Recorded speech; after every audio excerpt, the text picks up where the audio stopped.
Motion carries.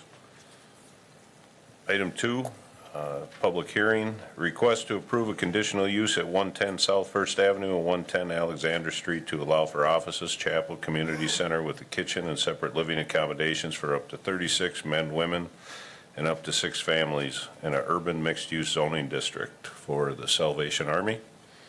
At this time, I'd like to open up the public hearing for anyone who'd like to come forward and speak on this item. If you'd like to come forward to the podium and the mic and state your name and address for the record.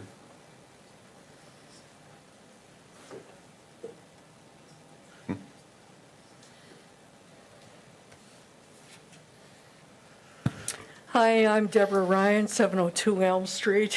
I live in the Westies neighborhood, which has reached out quite often with the Salvation Army because they're within our territories. And when we were not in the pandemic, we tended to have the Salvation Army as guest speakers pretty much once a year and connected within the area. I am aware of the Salvation Army for over 20 years. Know a former other colleague that worked at the community center, and knew pretty well captains and then Major Lemerons that were very active within the community. The prior captains that were Laotian, I had worked with them, and I had thought that there might be an interest in replacing their older center, that I was aware of the Ray Kroc's wife's foundation of donating maybe 15 years ago, $1 billion to the Salvation Army, mainly to be used for community centers. And I've heard there's a great one in the Green Bay area. And it just seems consolidating their buildings makes a lot of sense. I'm also on the historic preservation, so I am concerned about the other small buildings that are nearby, which is Sam's Pizza or on Elm right at First Avenue, and then as well as Christine Vandeyot's dairy over on Alexander and 2nd Avenue. That, and I understand you probably would go ahead and do your new building on First Avenue and then eventually tear down the remaining buildings. One of the other issues that I'm not sure if was brought up in the past, but in talking to Christine a number of years ago, I thought for the shelter on 2nd Avenue, there's a brick wall that is a joint that's, I guess, between the two different properties. And I thought Christine had said that wall actually is on her property. So one way or the other, if you do tear down the old shelter, you're going to have to deal with lot lines and who actually owns that brick wall, and then you want to go ahead and insulate it. I also know a neighbor on 2nd Avenue that's lived there for over 15 years. He's worked with a number of different captains, and I've tried to get involved as well, that I have been concerned about loitering, people sleeping in his yard, and different things. So I do think there are some concerns from him of what's going to be happening. And so I hope that if you do make 2nd Avenue a parking lot, that you add some landscaping in that, so that he has something better to look at than just the parking lot. Thank you. Thanks. Hi. Hi, Christine Pierce, 3351 North 13th Street. I'll speak for myself. Thanks, Deb. The brick walls that connect the two buildings, or the North Dairy building that we're talking about at 117 South 2nd Avenue, thank you, has been detached from the existing Salvation Army sleeping quarters. That was done earlier this year. City had no record of it being built, but it was built using materials from the Salvation Army when they built that little sleeping thing. So that brings up my concern when I look at the plot map a future garage to the north of the smaller of the two dairy buildings. It's right up on the lot line. So urban mixed-use development, are there setbacks required? I would also just note, whoever drew this put dumpsters at the back of a restaurant, which would be a terrible issue with rodents and things. So my question is, what are the setbacks on the UMU? Is that a plot map that you're looking to approve tonight? Or are you just approving the opportunity to go forward for Salvation Army to purchase that land? I don't know exactly what your action is tonight. And then third, I would like to know, especially as it adjoins my property on the north side, just noting issues that we've had in the neighborhood, lots of litter. I would like to know that this property is going to be somewhat contained to keep families and visitors, guests, contained onto the Salvation Army property. So those are my concerns. I'll guess whoever can answer those questions, I'd really appreciate it. Thank you.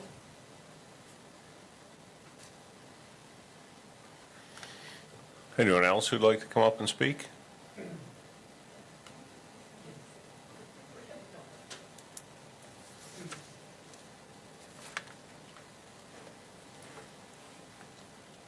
Hello.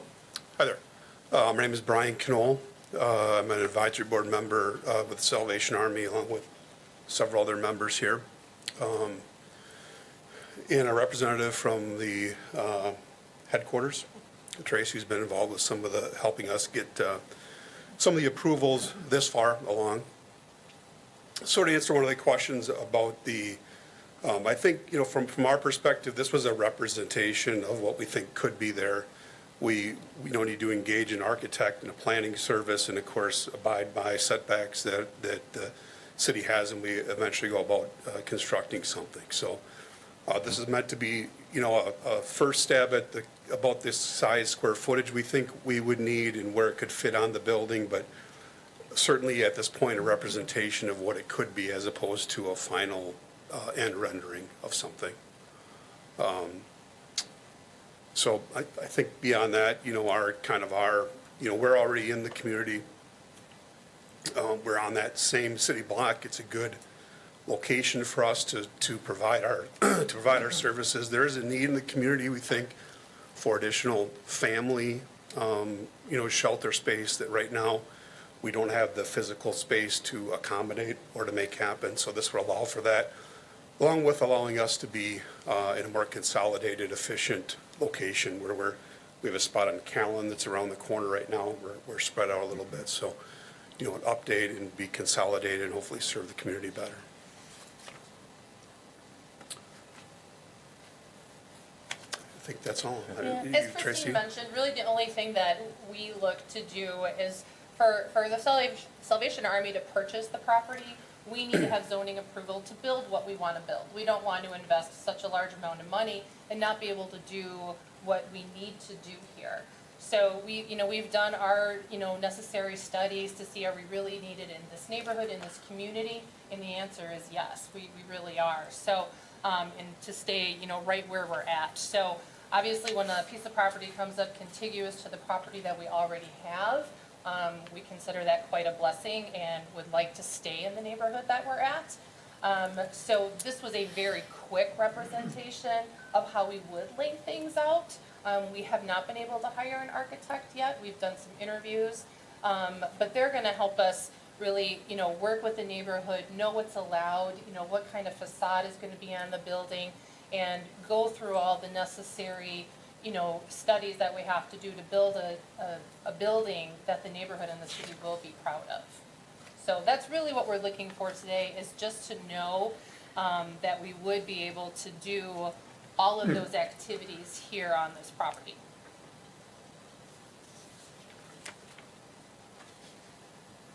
Thank you. Okay, yeah, thanks.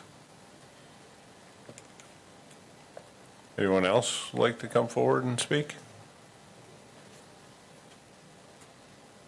One more time, come forward and speak at the public hearing for conditional use at 110 South First Avenue and 110 Alexander Street for the Salvation Army. Seeing none at this time, I'll close the public hearing. And this would be for the commission and staff, the discussion on the same property. So Brad, do you want to Sure. open it up? Well, I guess the answer to one of the questions is, the action tonight is to approve the use of the property for the residential component. The other uses, the office and community center, are already permitted in the district. It's just that housing component that would be needing the conditional use permit. And, you know, this is just a rough sketch. We're not approving the specifics of the site plan. I think they attempted to use the existing building, which is why it's showing right on the property line. If they were to use a different building or to build a new building, they would need to abide by our setback requirements for the district and all other zoning requirements, which we would check through the permitting process when they apply for the building permits. So, yeah, this was an attempt just to give the commission some idea of what the site may look like. Again, we're most concerned about the use as a shelter for the conditional use permit, and we'll continue to work with them on the specifics of the site plan. So I guess that's about all I had. And then this will come back next month for actual action, right? Yeah, tonight is just the public hearing to gather inputs. Plan Commission will get another crack at it next month after we put together a report of the findings, and that's when we'll ask for a recommendation and approval of the conditional use permit. Any comments, but So then, item number 3 on the agenda is not actually, it's really just for discussion this yeah, evening. got it. Yep. And then, was a conditional use required for the similar facility that's a block away? Yeah, it was, okay. I got my hand up, I don't know if anybody can see Oh, it. sorry, Pat, I wasn't paying attention. I don't know how big it is on your end, so. Anyway, I was wondering if somebody could address Ms. Vandiat's question on garage setback, and if that would be a matter that was handled when they came in with more detailed plans. And I was wondering, I was just curious about whether this was going to be the entire facility, and if they were going to be vacating the current building, and if they had plans for the use of that or sale of it or something. I don't know what city staff would know about that, but I would say that the proposed building is quite handsome, and it would be great if it could be constructed and put into service for the community. Anybody on the setback? This is Bill Hebert. On the setback, it would be, it would depend on what they're actually proposing to do. If it's reusing that existing building, they could remain at that existing setback. If it's to create a new one, the typical setback on a UMU is 10 foot from a side yard. So just depends on if they're going to reuse that building. There's different parameters within the zoning code, but if they can't meet that regulation of the setback, there's always the variance option where all the neighbors would be notified of a hearing as well. Okay. And I couldn't hear the speakers very well. Maybe they did address that, but what about the old site, the current building? I don't know, yeah, we'll have a couple of representatives come up, Pat. Thank you.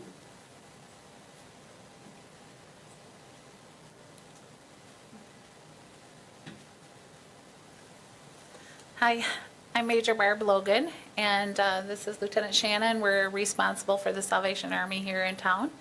And we do want to talk just a little bit about the buildings that we do have.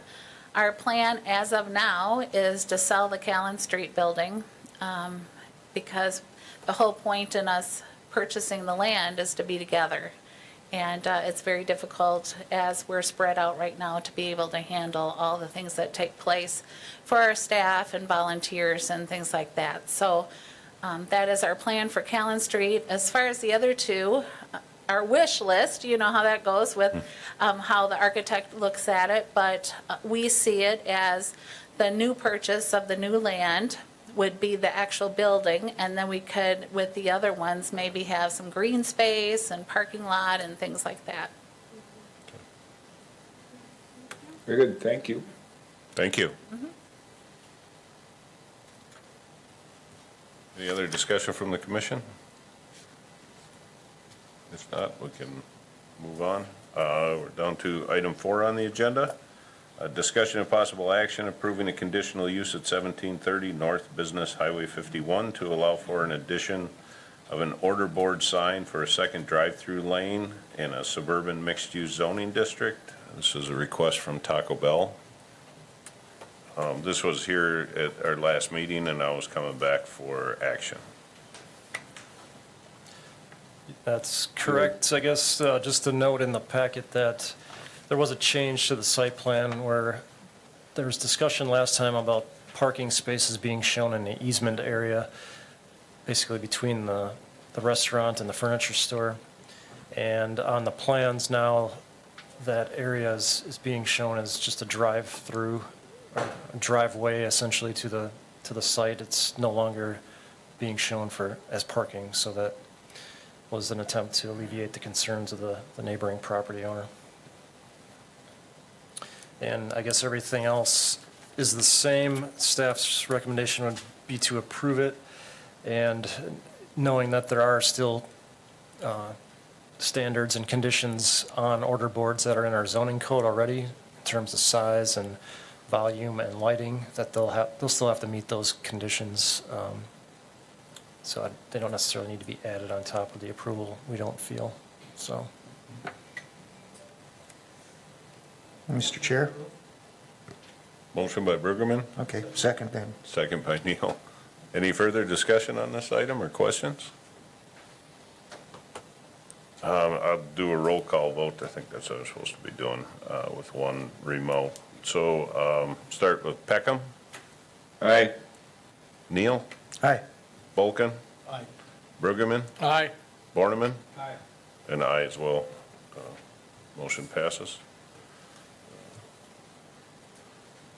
Moving on to item 5, discussion and possible action on approving the specific implementation plan for River Life condos located at 15 Fulton Street in a planned unit development zoning district. These are the proposed condos down on the riverfront. I can introduce this one. Great. I'm not sure we have a representative here from the condos, but, so we previously approved the general plans, and this is the specific plans now. And this does mirror what had been presented earlier in the general plans. There are 32 units, and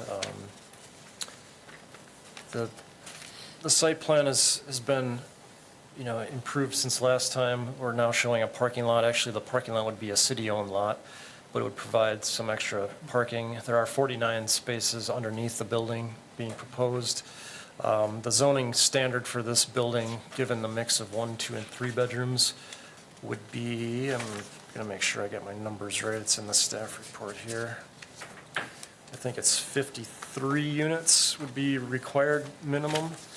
They are providing, like I said, 49 underground, so they would only need 4 surface spaces in that parking lot to meet their minimum zoning.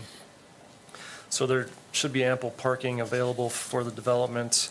We did note a few comments on the specific plans, and I guess these were more on the finishing touches of the development, not necessarily at the beginning. We didn't feel we should necessarily hold up the approval of the plans. We just wanted to make sure we didn't lose sight of some of those things as we go forward. And a lot of times in the past, staff has looked at the landscaping plans and the lighting plans just for, specifics that are in there, and that's the case here.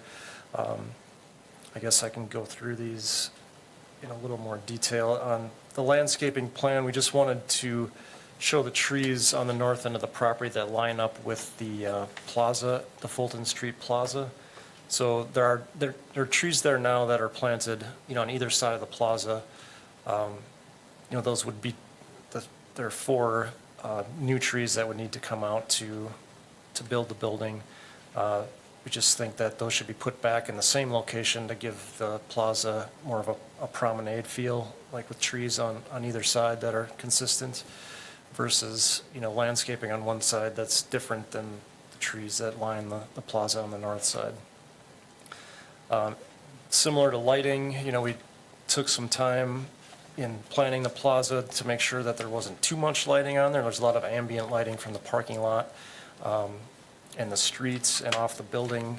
And we have a sculpture at the end of that Fulton Plaza that has some lighting as well. So we wanted to kind of preserve that feel without, washing out the sculpture with too much lighting on that side. And sometimes, depending on the type of lighting, it can really cast quite a bit of light.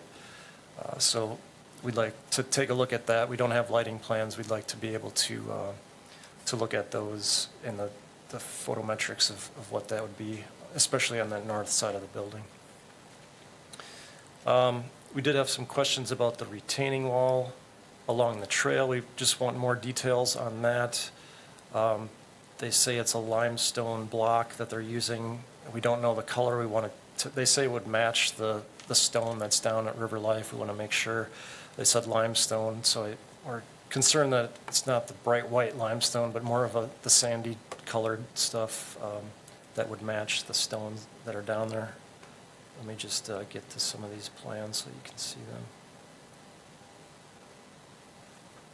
So here's a rendering from the riverside, and there's the retaining wall that they're showing. This would be on their property for them to construct.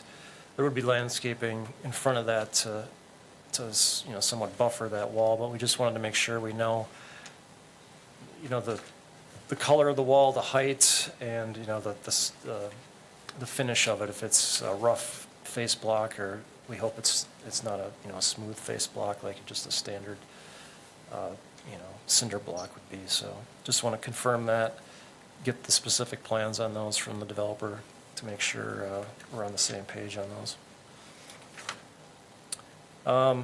Couple other, or I guess the last thing would be the amphitheater or other feature on the site that has been talked about. It's not being shown on the plans, but that doesn't mean that, we're taking it out of the plans. It's just that it's not addressed in these plans. I just wanted to make a note that, they're just showing some basic landscaping. This would be on the very southwest corner of the property. That's still to be determined. It's, again, we're not taking it out of the plans. It's just not being addressed here. That would continue to evolve with further negotiations with the developer.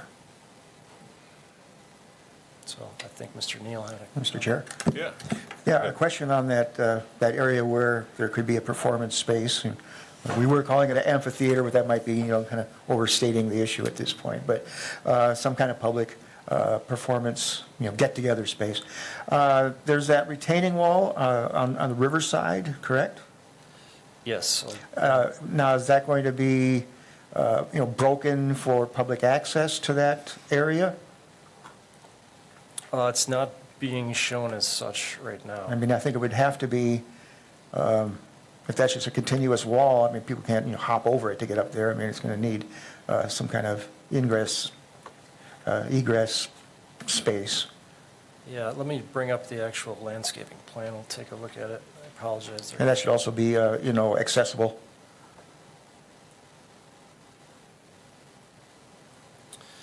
I mean, since we are looking at specific plan, I mean, that wall is part of it. Yeah, this may be a little hard to see here, but it is right now being shown as a continuous wall without any stairs or anything down.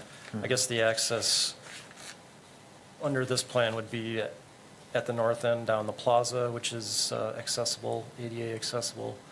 And then we are building a trail, I believe this season, to connect on the south end of the site. This, to the west goes straight out to the island, to the east goes along the former railroad tracks, and we're looking at bending that out to to First Street.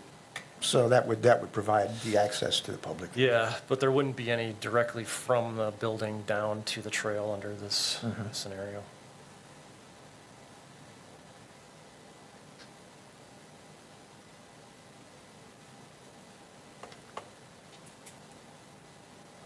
I'll just say that I think that possibly that wall is going a bit too far to the south. I don't know why it would have to extend as far as it does beyond the building itself. Kind of interested in opening up that end for more of a feeling of public access and less of a feeling of a barrier to people. So maybe that could be sloped off somehow, and just not be that continuous wall extending further south beyond the footprint of the building. So, my thoughts. I had a similar concern, if I can chime in, also wondering about pedestrian access from the building to the walking path, the bike ped trail, and human nature being what it is, people who live there, if they want to get to the path, are going to take the straightest route. So I think it would behoove the developers to add at least one cut in that strip of vegetation or whatever it is between their property and the path. I don't know if we can require that, but it just makes sense.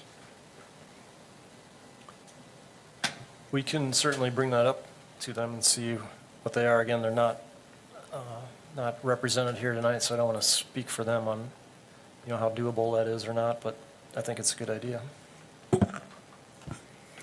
I would think that you would want a continuous wall in there for security to the housing complex. If you have, we ran into this on the Wow development too, with people wanting to open up access from the walk, and it was said then that you don't really want the general public be able to access that building by having it go around the edges. That at least eliminates a little bit of that. On the other hand, if I may, Mr. Chair, from the very get-go of discussions on, the idea for river life as a community, we have constantly driven home the idea that we do not want to foster feelings of, oh, you can't go there, oh, stay away, fences and walls and whatnot. We want more of an open plan community feel where people might feel it's okay to sit on the grass, that sort of thing. We've asked that of developers since day one. It's driven our vision for this community for years now. So I would not look at every opportunity to wall people out unnecessarily. And to Mr. Peckham's point, it just seems logical that people from the apartment, if they want to go down to take their dog down to the walk or whatnot, don't want to go out the back door all the way around to come down to the trail where they could come straight out and walk down like 2 steps. I think other things that you would do on the property itself that will obviously indicate that this is, private property will be, can be taken care of. I see bollards up there, and the bollards could be chained, whatever, to show, hey, this is our back, or our front yard, not a public park. But still, we wanted to have a feeling that it's not like, you can't touch your toes on this grass. You can't walk from here to there across this expanse of green. That's just something we've always wanted to foster on this. So I would, Mr. Lentz, too, if you could share that with the developers, that I know this remains a concern for not just myself, but others like on the ED committee and council. Just to add on that, I would agree. I think there needs to be some sort of access that it's going to happen. You see people cutting across the railroad tracks coming from the Trolley Quarter Flats, so it's going to happen. The one thing that I guess I had a question on, we don't know the height of that retaining wall, but Brad, you had pointed out here that, depending on the height, it may need a railing or a fence, a rail on the top there, and, you continue to add on that that seems less inclusive if you end up having that. So I'd almost encourage the development to be a point where the wall is not of a height where you'd have to put a railing for safety purposes. And I don't know if that's a possibility, but we put a jail cell around that whole thing, that cordons it all off, even if we're doing it for safety purposes, then it literally looks, don't go here, right? So, Yeah, I did mention that in the report. I guess I'm not recommending that a rail go on top. I just didn't know if one would be required per code, and I think that may depend on the state review of this development. If one's not required, I'd say, yeah, let's not put one on the top, because that does add to the height and, you know, the stay out of here kind of mentality. So I just thought it wasn't being shown. I didn't know if one would be required or not, but, and we did, before this plan, you know, we did talk to them about trying to lower that wall as much as possible, like if you could start sloping it from the building down, you know, there's not much of that going on because it's such a small area, you can't really take the height down there. They are sloping it up from the trail a little bit to cover up some of the walls so it doesn't appear quite as large. Again, I don't have the exact height, which we're going to request that we get, you know, what is the actual exposed wall, how tall is that? You know, again, there's not enough space really to meaningfully drop that down too far, although it'd be nice if, to get that as low as possible. They did want to keep it up just to have a flatter surface on the top for usable space for the residents on the top. But we can certainly push on that some more if we can. But again, I don't know the exact height on what is being exposed right now. Yeah, go ahead. Rick, as I look at the plans for this, we aren't talking about a whole lot of space. You know, from the private patio areas, in one spot, it looks like it's only 5 feet from the patio to the retaining wall. It's not like, you know, we should have an open space there for people to go up and sit there for anything. Some of the other, looks like one of the other patios is only 8 feet from the edge of a personal patio to this retaining wall. So it's not, I don't know why somebody else would want to be going up there to be doing something. I could see having a space there with steps for somebody, you know, who lives in this area to get down there, but I think that's the prerogative of the builder and the people that are going to live there.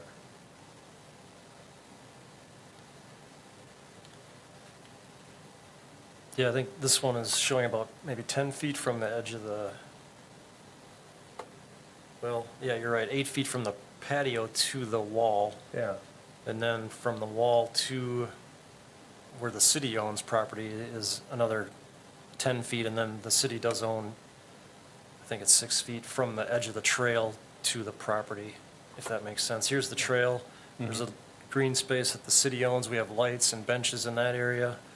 This is the property line of the private development. There's 10 feet to that retaining wall, and then there's 8 feet to the edge of the concrete patios.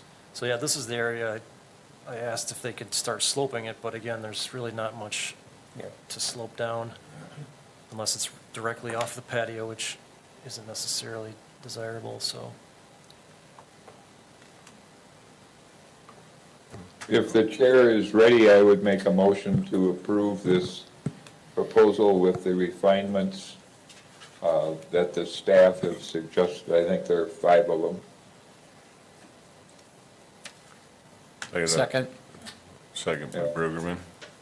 So does that, just for clarity, Pat and Andy, does that include asking for access through that retaining wall down to the trail to see? Yes, it would. It would, okay. Yes. I appreciate the refinements and the scrutiny that staff have presented for us today. I have a first and a second. Is there any further discussion? I just have one thing I would ask Mr. Lenz, and I know this is crazy, but I'm being crazy on purpose, but when I look at the overall footprint, including, the driveway and all that.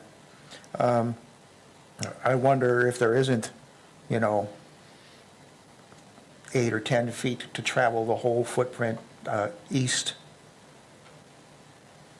to kind of provide a little bit, less cramping along the riverside of it and more of a front yard, if you will, because it looks like the whole thing could shift. I don't see much in the way of anything that would impede that unless there's something, I'm not seeing. So is that feasible?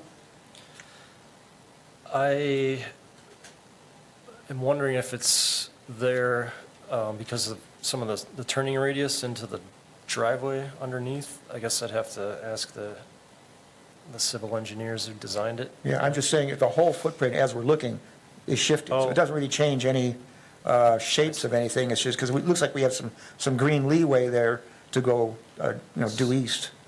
Like down here, your Yeah. parking lot, everything. Yeah. I mean, Yeah. how would that impact? It's kind of hard to say, like with, the plaza and the Fulton Street, I don't really see that clearly on here, but it seems like there's nothing to impede it at this point. And I'm talking like maybe that 8 or 10 feet.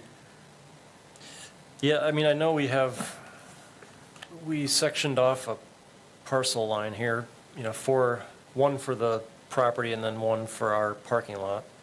So, I mean, if we shifted everything, that might overlap some property lines that we put in there, without adjusting those again. I mean, maybe the building could shift just a little bit up to the existing property line. But if we, shift it too far, then we're going to be across the property line, which, Which we could address anyways. theoretically, yeah. I mean, we are, using this exact design, we're going to start running into other property lines over on the far east side, like down, and these are, Yeah, I don't think Private we would go that far. and we're also, leaving that open for future development. So the more we shift it, the more we're taking up for the next development that's going to be along Fulton Street. Yeah. So there's kind of a trade-off there, I guess, but.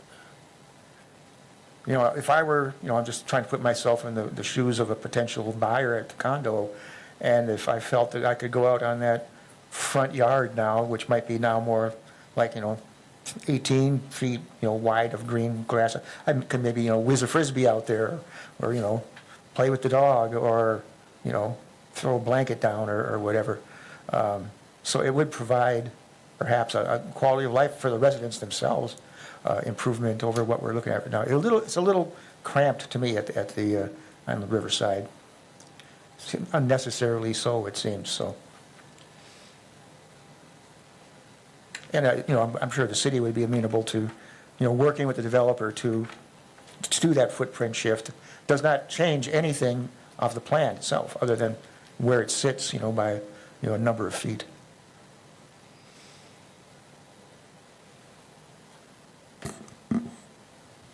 Yeah, we can certainly bring that up with them and see what their reaction is to that, if that's the direction. Okay. So I have a first and a second. I'll do a roll call vote. Peckham, Aye. Neal, Aye. Bulkin, Brueggemann, Aye. Borneman, Aye. and I'm an aye as well. Motion passes. We're on to item 6, discussion and possible action on approving a dual post sign at 350 Grand Avenue. Bill? Thank you. The staff report's got a typo. This is for Gray Law. As part of the expansion for the Community Partners Campus building at 360 Grand Avenue, they have to move this Gray Law sign that's currently in the parking lot. It's a dual post sign, and it'll be moved to the green space area that's shown on this image here. So the new sign location will be out of the vision triangle, and it will meet all specs in the sign code. The only reason it's here is because it's a dual post sign versus a monument sign. Entertain a motion? Motion by George, have a second? Second. Second by Bruce. Any further discussion? I will do a roll call. Peckham. Aye. Neal. Aye. Bulkin. Brueggemann. Aye. Borneman. Aye. And aye as well. Motion passes. Item 7, discussion and possible action on vacating and discontinuing an alley lying north of 410 North 6th Avenue between Oak Street, Cedar Street, North 6th Avenue, and North 7th Avenue. This is a partial alley vacation that's coming to you from SISM, and will go on to council. You'll see the north, about a little more than half of the alley will be vacated. The south half from Cedar Street, the third house in on the right still needs access to, for that alley for a garage, so. So I'd entertain a motion. Second. We have a first and a second. Is there any discussion on this? I will do a roll call. Peckham? Aye. Neal? Aye. Vulcan? Aye. Brueggemann? Aye. Borneman? Aye. And I as well. Motion passes. Next regular scheduled meeting date? April 19th. April 19th. Entertain a motion to adjourn? Motion. Have a first, second, we are adjourned. Thank you, everyone. Mr. Chair, could I just Yes. address a future item? Sure. Since we've adjourned. I have brought up a couple times, I don't know where we stand on this request to do a one-way alley between 5th Street and 6th Street, just south of Stark Street. And I know that was being looked at by staff at some point or whatnot, but we haven't received a feasibility study, or and it's not made it onto an agenda yet, so wanted to throw that out there again. Yeah,